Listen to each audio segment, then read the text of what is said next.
And an expert on terrorism in Indonesia has warned that bin Laden's death could signal a return to the targeting of foreigners in the region. Sidney Jones of the International Crisis Group also says the ideological legacy of Osama bin Laden will be hard to erase. Indonesia correspondent Matt Brown reports. Osama bin Laden's network didn't just support attacks like the twin bombings in Bali in 2002.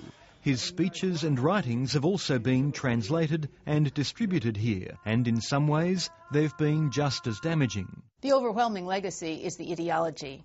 I think from the time that he issued that fatwa in 1998, basically calling on attacks to be conducted against the United States and its allies anywhere and however possible, that really changed the dynamic here in Indonesia.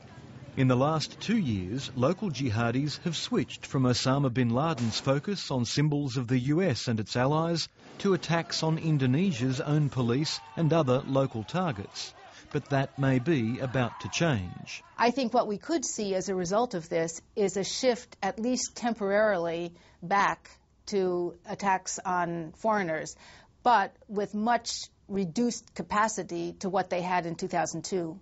Over a decade, the terror networks responsible for the most spectacular attacks in Indonesia have been weakened by relentless police pressure. Splinter cell leader Nurdin Top, responsible for repeat hotel bombings, was killed in late 2009. And local terrorist figurehead Abu Bakar Bashir is currently on trial, accused of funding a new terror cell. But the ideology of violent jihad has proved much harder to contain. As the Indonesian police have rounded up or killed the big names in terrorism, they've been forced to confront a new phenomenon: small groups that decide to engage in violence off their own bat.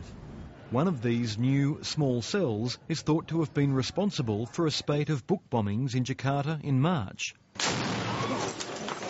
These groups may now be bolstered by the desire to claim revenge in the name of a world-famous jihadi. It requires only a relatively small number of people and a relatively small amount of money to put a team together. What you need is the impetus and the drive and the motivation, and that's what we might see coming out of this killing in Pakistan.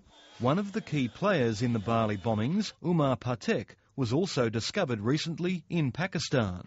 In an intriguing coincidence, he was arrested in February in the same region Osama bin Laden had come to call home. Matt Brown, Lateline.